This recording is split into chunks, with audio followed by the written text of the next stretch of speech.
Hello everyone, this is Muhammad Tuhami from Midway Simplicity and welcome to a new episode of the Midway Simplicity Show where I invite simple living advocates to share with you a few tips that are not too harsh for your lifestyle and that can help you simplify the five most important areas of your life, which are time, health, things, finances and relationships.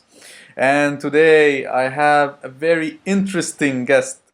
She is Brooke McAlary from slowyourhome.com, one of the most amazing and wonderful blogs out there in the simple living blog sphere, and her writing is engaging, is interesting, and welcome Brooke.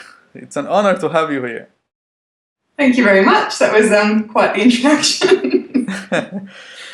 Well, tell us a little bit about the story of Slow Your Home and how did it all start?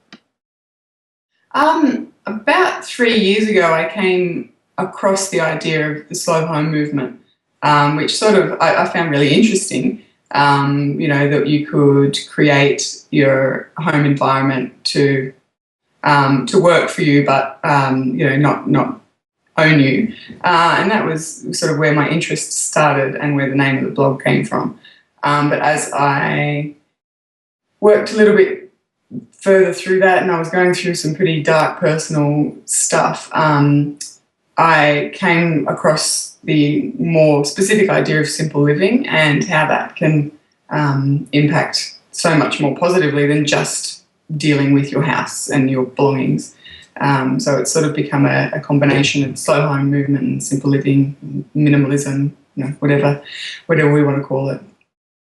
Yeah, And for those who don't know, what is a slow home movement? It originated with 12 key tenets of creating a slow home, and they were based around sustainability, organisation, decluttering, and also being part of a community, which I thought was really interesting that came as part of it. How you interact with that community, how close you are to public transport, things like that. So it's a really overall view of how you live and where you live and how that impacts your well-being. Yeah. Interesting. So, and it seems that your home is peaceful and neat and decluttered. The background, your background is very simple and inviting, Yeah. So my kids are in bed, so that's why it's quiet. So let's start by a tip to help people simplify their time. Yeah. Okay. The main thing that I've learnt is to manage my expectations. So often I would have a list of 20 things I wanted to get done in a day, and I'd get 10 done and still have 10 on my list, and the day would be a failure, So I was writing my own frustrations into my day. I was really sabotaging myself.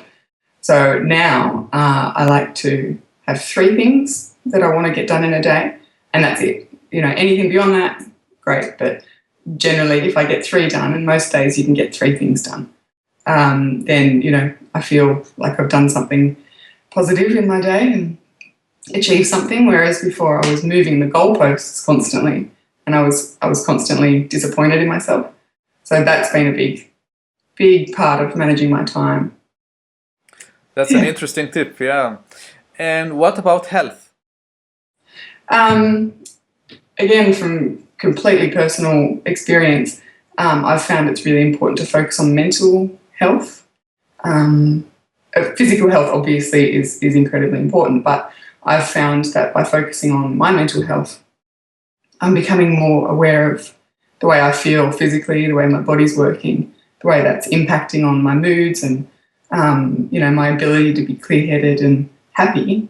So if I can work on, the internal part, and if anyone can work on the internal part, then I feel like good health flows from inside out, generally speaking. Yeah, and what do you do specifically to improve your mental health or simplify your mental health? I wouldn't say meditate, but I practice mindfulness most days, even if it's just 5 minutes of deep breathing. I might just sit still I get up really early. I get up at 4 a.m. every day. So I get a little bit of quiet of a morning, and I generally do 5 minutes of that deep breathing and just concentrating on my breath and nothing else. And I try and get decent sleep. I feel like that's a really big part of it. If I get 6 or 7 hours of really good sleep, then I'm a much nicer person to be around. Yeah, that's interesting. So now let's move to things, positions. The thing, I think everyone starts the simple living process with decluttering. It sort of seems to be a very popular buzzword, and it's really important. But people often, I get emails every week, people are falling down at sentimental items. You know, they don't know how to declutter their kids' artworks from 10 years ago, or the china that their grandmother gave them, even though they don't want them anymore. So it's been a really good lesson for me to separate the memory from the physical possession. So that is one thing to keep in mind. I think when you're trying to cull your belongings, just to remove the physical from the emotional. But also, people have this idea that there's some, ideal number of belongings that you need to have to be a minimalist. And I think everyone's ideal simplicity is different. Some people might be able to live out of a backpack forever, and that's awesome. But some people will have, obviously a lot more than that. So I think it's finding your number and your balance. Great. And what about the interesting area, which is finances? What do you do to control and simplify your finances, having 2 kids and all this stuff? Yeah. It's a challenge. But the main thing is to have a conversation. I think if you're married or have a partner, or even if you're, a single person, you have the conversation with yourself about what you're earning and what you want to do with your money. If you have a goal of buying a home or being debt-free, then if you know what you have and you know what you're working towards, it's much easier to plot out the steps in between, I find.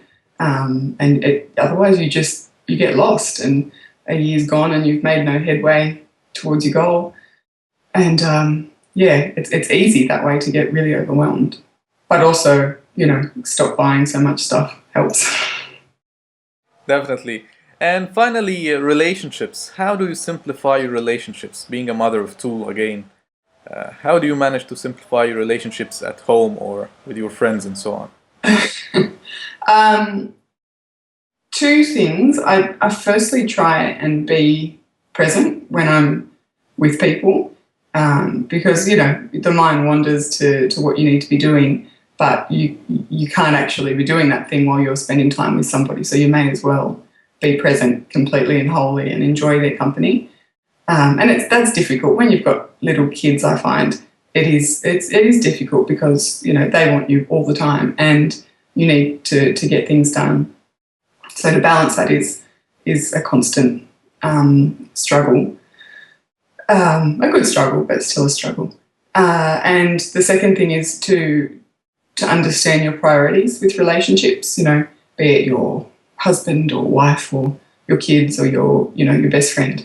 And when you know what's first and second and where things come, it's easier to say no to things when you become overcommitted, I think, and that just keeps the people who deserve to be up there, in their place. Yeah. Great. And at your blog, slowyourhome.com, you are running a very interesting challenge, which is called 2012 in 2012. Can you give our viewers an overview of what this challenge is all about and how they can join you in this challenge, if they can? Yeah, sure.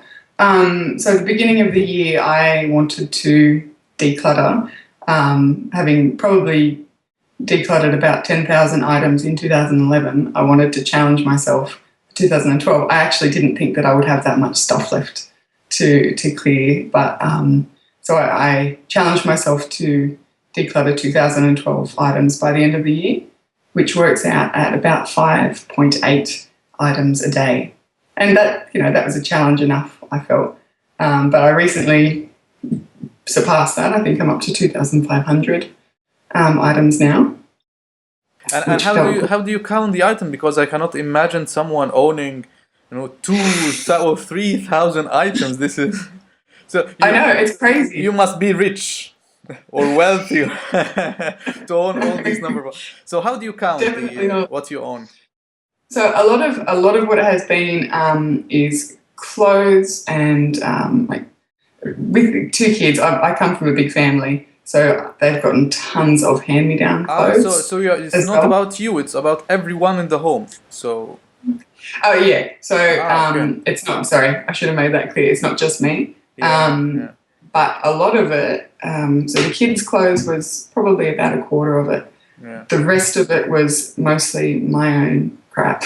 I used to run my own jewelry business, and that folded when I went through some personal depression and things. And I couldn't look at it. I hated it because it reminded me of a time that I burnt myself out completely. But to just throw it away seemed like such a waste, so I held on to it for years, and it was just this weight around my neck. So a lot of it was that, and that was huge to clear that out. But then things like CDs and books and clothes, I was shocked by how quickly it added up. Really shocked. And do you find it easy to to convince your kids to get rid of their toys and their stuff and all these things? No. What's your secret then? I tend to rotate things out a lot with kids, with their toys. So I try and keep maybe half in play and half go into storage. And when they're in storage and I know that they've outgrown them or they've got something similar, it just finds its way to charity, and the kids aren't aware of it. I wouldn't throw out anything that was really important to them, but yeah, that's probably the main. So the secret is doing the decluttering behind their back. They don't. You have to make sure that they don't watch this episode then on the vlog. I think so. Awesome. Thank you so much, Brooke. It has been a pleasure having you on the call today, and I enjoyed it very, very much, and I hope you did as well. I did. It was great. Thank you. Thank you very much. Take care. Bye. You too. Bye.